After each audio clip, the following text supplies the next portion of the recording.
Good morning, Chief Kristen Ziebman. Good morning. How are you doing today? I'm living the dream today Good. here in Nashville. Would you tell us a little bit about yourself, please? Sure. My name is Kristen Zeman. I currently serve as the police chief in the second largest city in Illinois, Aurora. I have been a sworn officer for just about 27 years, but been with my department for 29 years if you count my internship.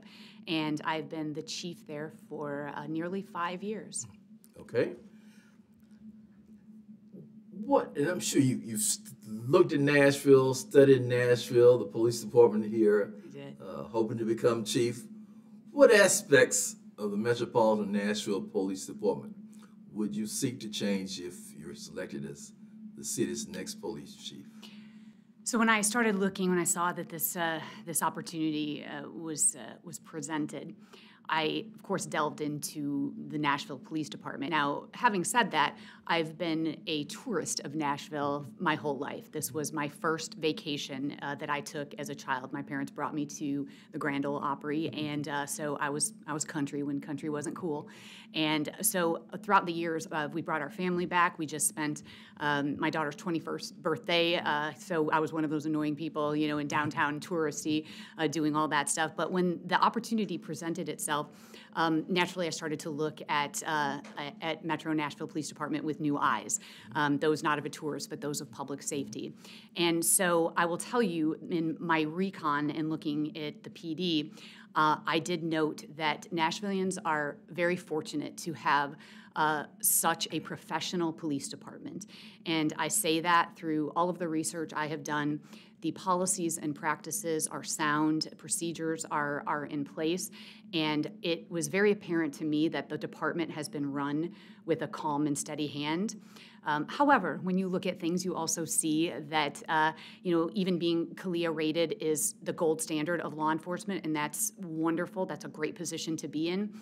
However, good is always the enemy of great. So you have to look at what can be done to be better. So to answer your question, the first thing to do is to diagnose before I prescribe.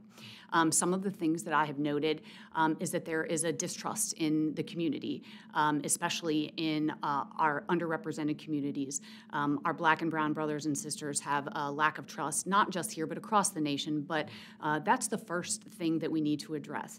So the diagnose before I prescribe starts with this, internally in the police department. Finding those people within the department who are courageous enough, who are brave enough to say, here is what's wrong, here is what's right, here's what we need to start doing, here's what we need to stop doing. But the best organizations are ones that critique itself and look for opportunities for growth. So I'm going to be looking very closely and talking with people internally to identify those people who will tell me, here's what we need to do, here's how we need to be better. And along that same line, in a parallel, I'll also be talking with stakeholders outside of the police department, community leaders, those who live in all of the neighborhoods, and religious institutions, our business owners, to determine what could we be doing better? How can the department better serve you? So, in changing a culture, how long does that take? Some things can be done immediately. Some things can be done with a stroke of the pen, while other things, building trust, take a lot more time. And culture is an abstract animal, and so I liken it to a cruise ship, the turning of a ship. A cruise ship, you can't just turn a ship. There is a small thing beneath the rudder, and it's called the trim tab, and it moves ever so slightly, incrementally, and that's how a ship turns. And so I consider myself a trim tab on the bottom of that rudder, and I'll be identifying those both in our community and inside of our police department that are trim tabs, and we're going to move the ship in the right direction. All right.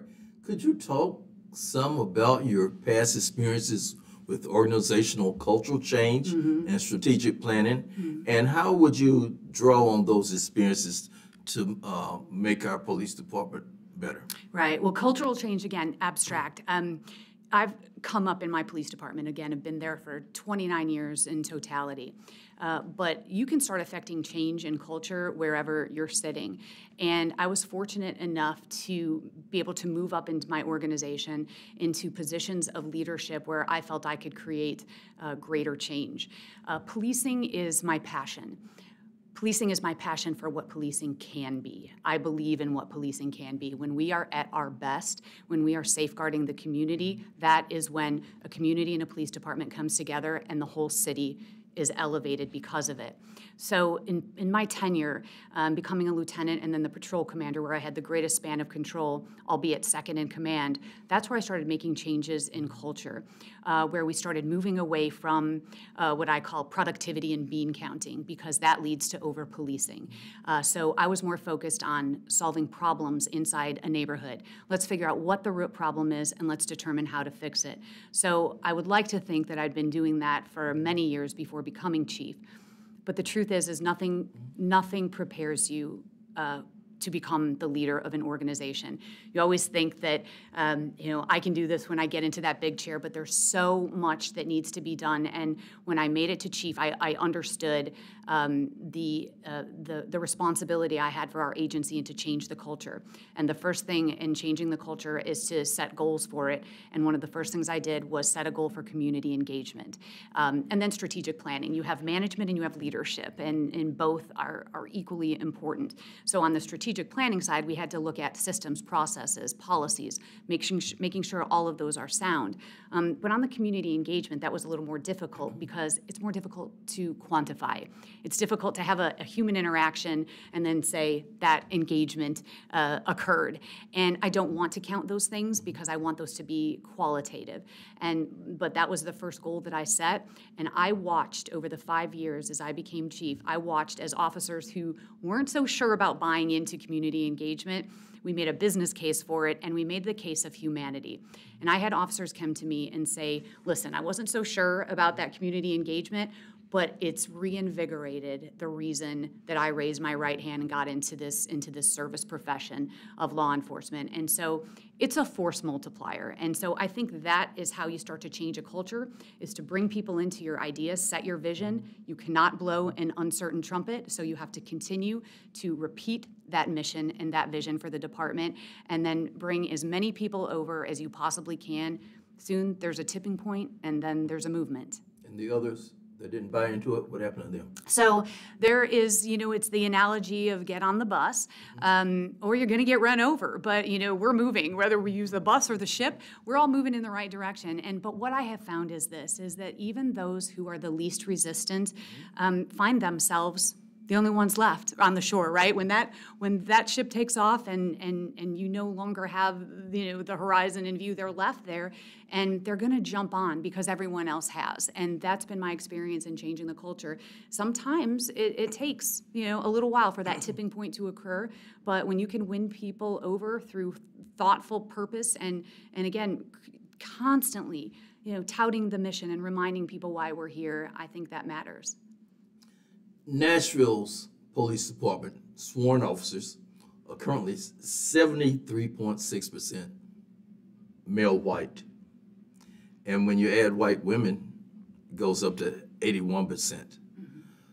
What are your thoughts about diversity, inclusion, equity? So I am a minority in this profession. There are 12% across the nation of females in this profession, and even less so as you move into CEO positions or leadership positions.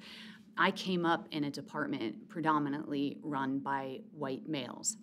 And I believe while they were not ill-intended, I believe they were well-intended. But what happens is you tend to promote in your own likeness. You tend to put people in positions based on the way you think. Lack of diversity of thought, lack of diversity of skin color, of religious backgrounds, you name it, insert any background here. And again, I don't believe it was ill-intended, but it's innate in us to want to surround ourselves with people who think just like us and people who look just like us. But the fact of the matter is, when you're running an organization, that actually causes stagnation in an organization. So I watched a lot of leaders in my department who were even great mentors to me, but they didn't give other people opportunities. And so the first step in that process is to create opportunities. I've watched people be promoted into positions because of their likeness who were not competent for those positions. I've watched females, I've watched people of color get passed over for positions despite being just as competent, more competent. So the first step is to make sure that we are putting competent people. I don't care what color you are, I don't care what gender you are, or you know who, what your religious background is. It doesn't matter, as long as competency will always be our number one priority. But then it's creating opportunities to bring people to the table, and that's why we have to get outside of our comfort zone. I've built in my department a command staff of diversity of thought and diversity of backgrounds and culture, because they are the best people for the job, and they also happen to be culturally diverse. But I did it purposefully because I chose people who had something that I don't. You know, I bring something to the table, you bring something to the table that's very different than I do, your background is different. If we get everybody at the table that has something different to offer, well then our entire organization will be elevated. So it's no different than putting people in positions, creating opportunity. All things being competent, then putting people in positions. So that has to be purposeful and it has to be deliberate. But we cannot bring people into specialized roles in a police department, into leadership roles, if they're not on our police force to begin with. And so to your point, it has to start at the grassroots recruitment. So the Metro Nashville Police Department has over 1,400 police officers. That's 1,400 marketing opportunities. That's 1,400 recruitment opportunities. Gone are the days where you can just go to a historically black college and hand out a pamphlet and say, hey, please join our team. And it also goes back to the lack of trust. Is there a lot of people that don't want to join our team? They don't want to be a part of it because they don't trust this institution. So it starts at the grassroots level of growing our own, bringing people in. And I firmly believe that human influence, having school resource officers who are really good school resource officers who belong there with a coaching and mentoring attitude, who can look at some students and tap them and say, especially our students of color, our black and brown brothers and sisters who don't trust us, and say, you would be a great police officer. So we have to bring people into our organization and then start looking at ways to, to elevate them in the organization. All right. Let me ask you, what tools do you think are effective to that you can use to help ensure that your police officers can communicate with non-speaking English people? Okay.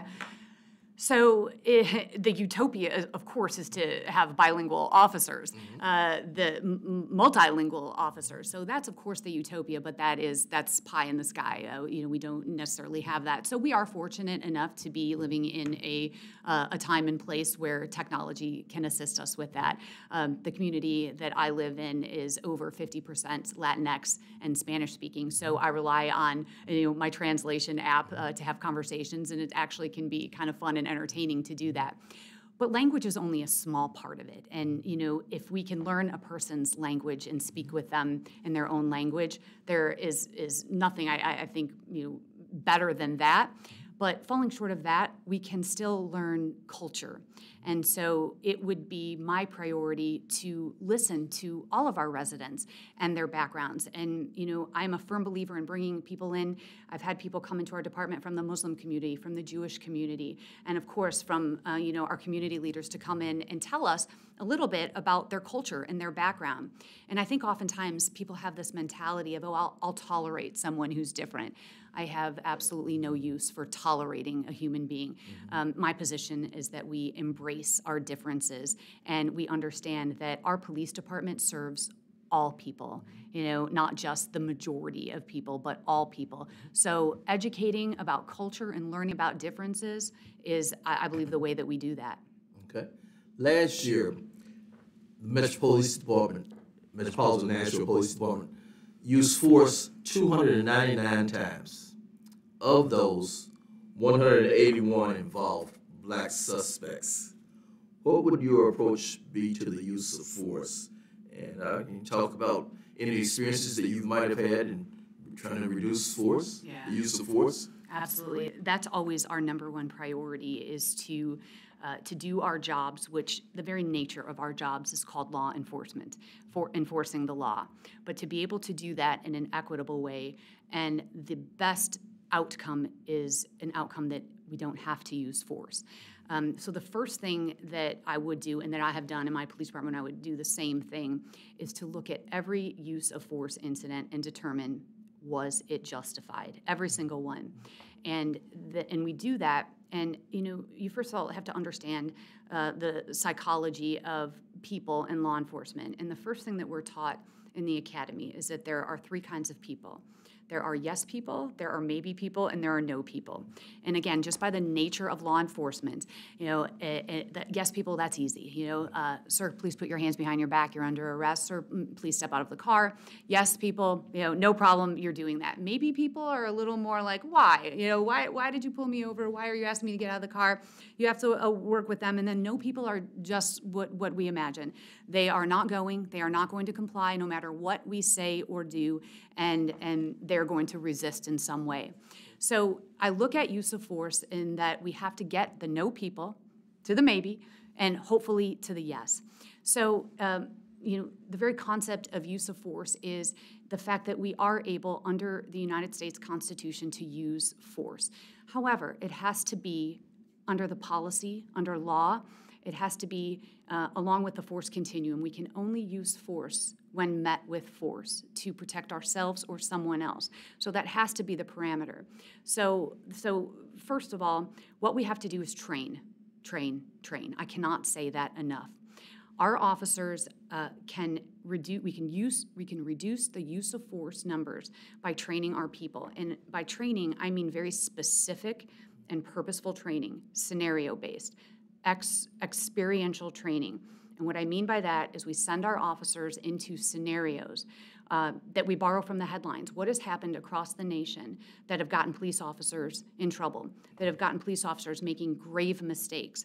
Take those same incidents, put our officers through that in a safe and controlled environment, and in every one of those scenarios, allow them to make mistakes in that safe environment, redirect them, and build in de-escalation into every single scenario.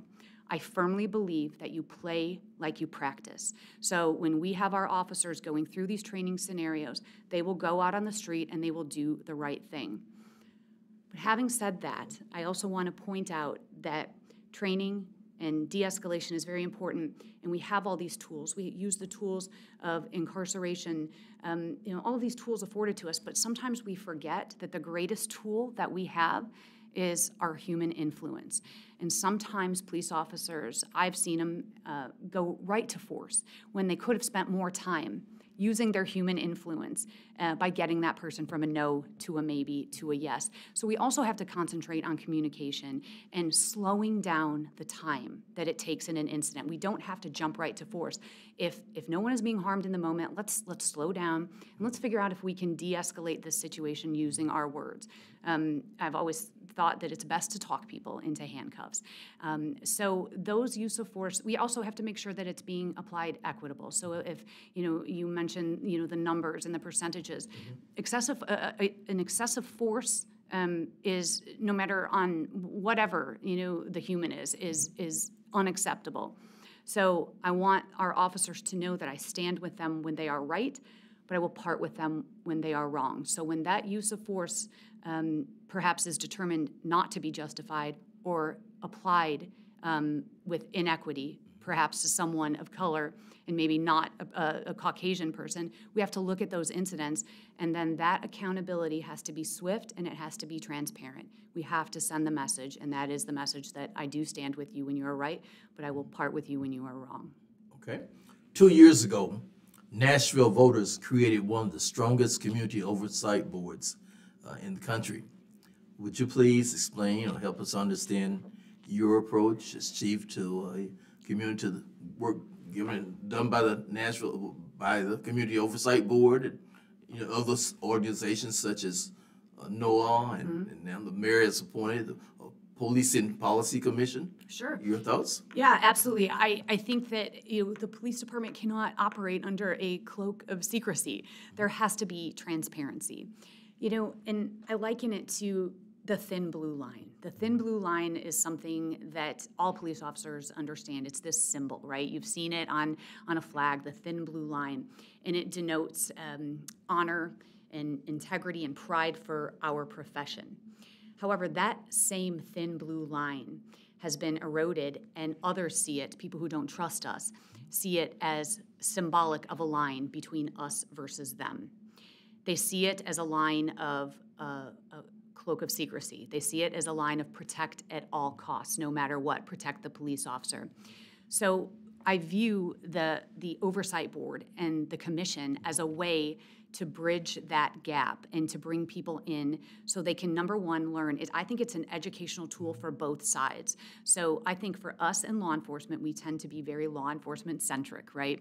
And there's sometimes we get very defensive because I hear people say all the time in law enforcement, people don't understand what it's like to be out there on the streets and to answer those calls and to make split-second decisions. And they're right. But we can educate people, and I think we do that through the commission and we do that through the oversight board. So my hope is that it becomes a two-way street so that we law enforcement can learn how to be better. I would love to listen to people who have an idea with a new perspective, especially a perspective outside of law enforcement. I think that can benefit us. I also think that education can occur from us as well to the oversight boards and to the commission to say, here's why we do this, and perhaps come on ride-alongs with us, go through the Citizen Police Academy, go through the shoot, don't shoot scenarios. So I think there is an opportunity here that I think we can both grow and grow together. Okay. How do you grow relationships, partnerships with those communities? And you mentioned a couple of them earlier, communities where people have little trust in the police department, and rather not call the police department. Yeah. I don't. How do you build those relationships? Yeah. How does the police department do that? Yeah, there's and you as chief, especially. Sure. So this is the thing that I love to do, and I consider this one of my strengths.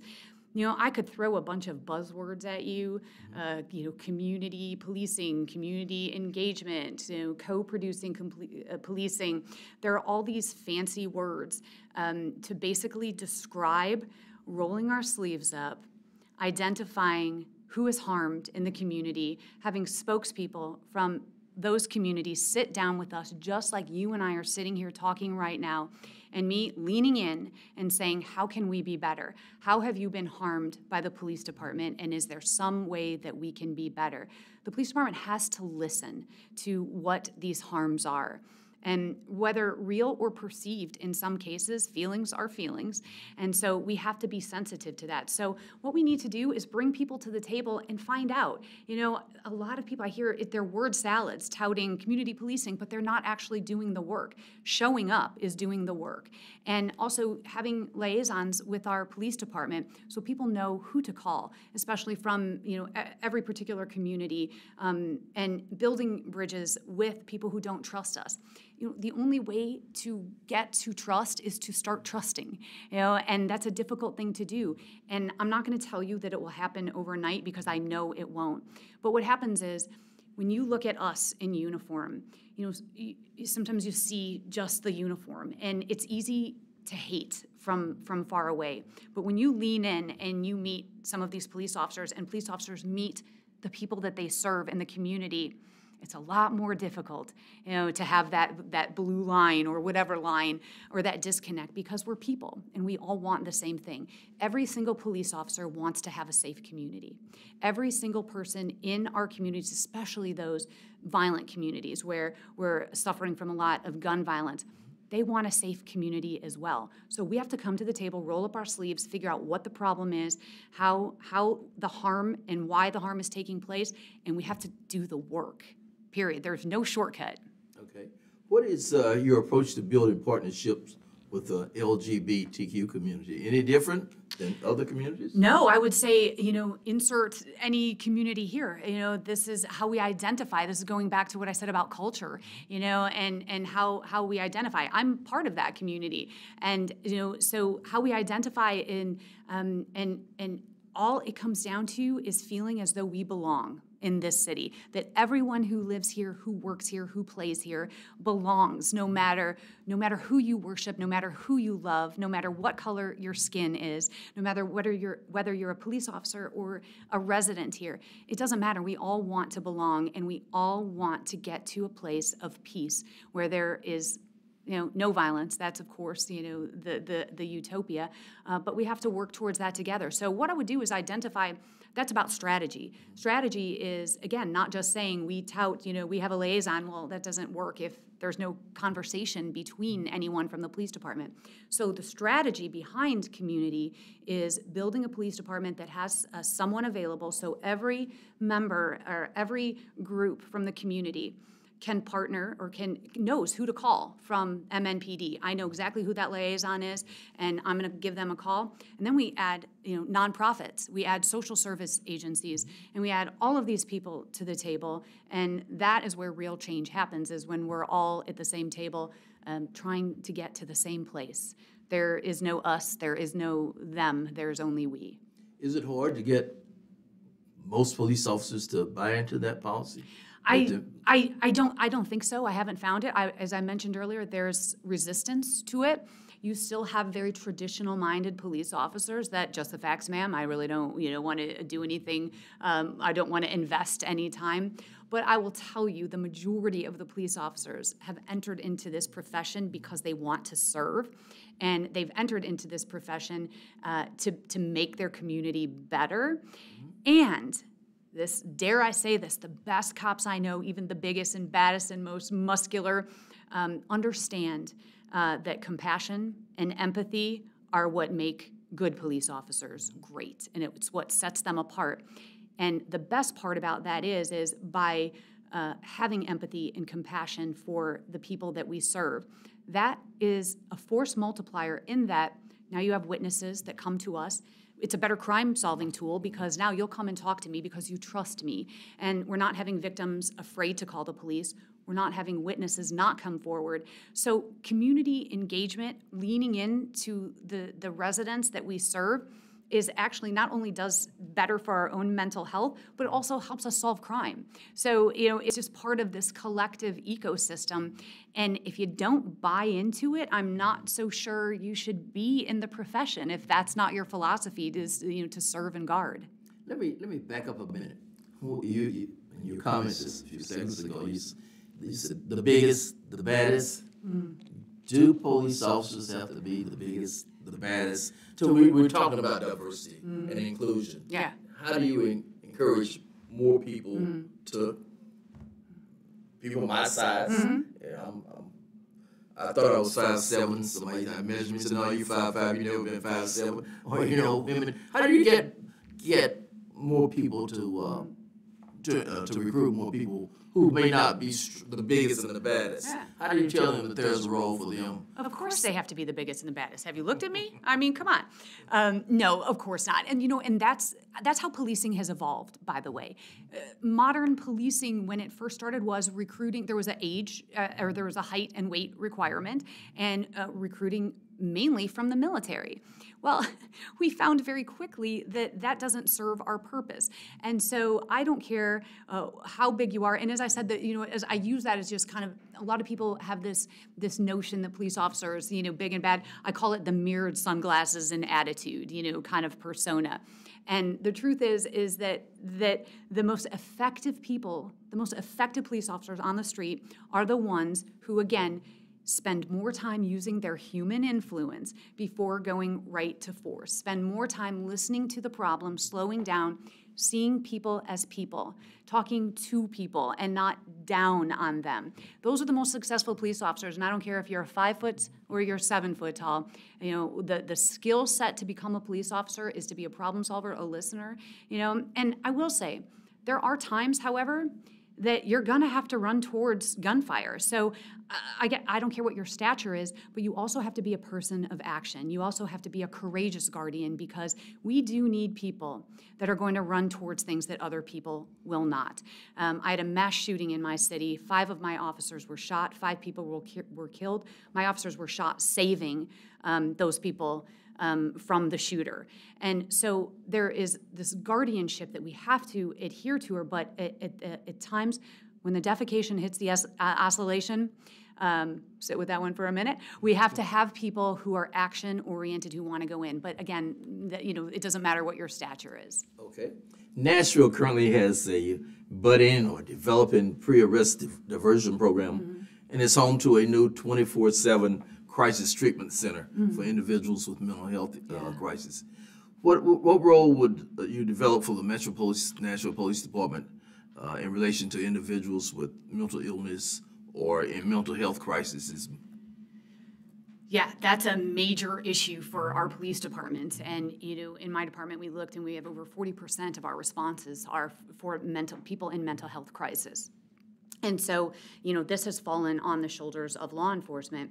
And I know that there is a movement right now, defund the police, which is, to let social workers handle mental health crisis. And I do agree that we do need to rely on the subject matter experts. However, every police officer has to be trained in mental health response. And here is why. Because a lot of these situations happen at 3 o'clock in the morning, and there is a knife or a gun involved. And so officers have to know how to respond, and de-escalation has to be built into that model as well. So we have to have a working sense of how to respond. But the better answer to that is to employ the subject matter experts. I'm a firm believer in a hybrid model where we have social workers on staff that are with police officers.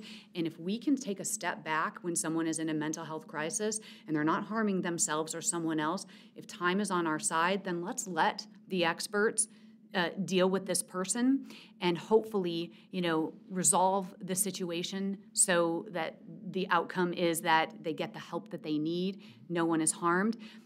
But unfortunately, there are those instances where we have to be able to act. But I believe that we have to devote resources to our law enforcement agency to help handle this. But I think it's a collective problem that we have to solve together. All right. Well, Chief Kristen Zeman, we thank you for spending time with the Police and Policy Commission here in Nashville today. Good luck to you. Thank you. Thank you very, very much for your time. Thank you so much. Thank you. Appreciate it. Thank you.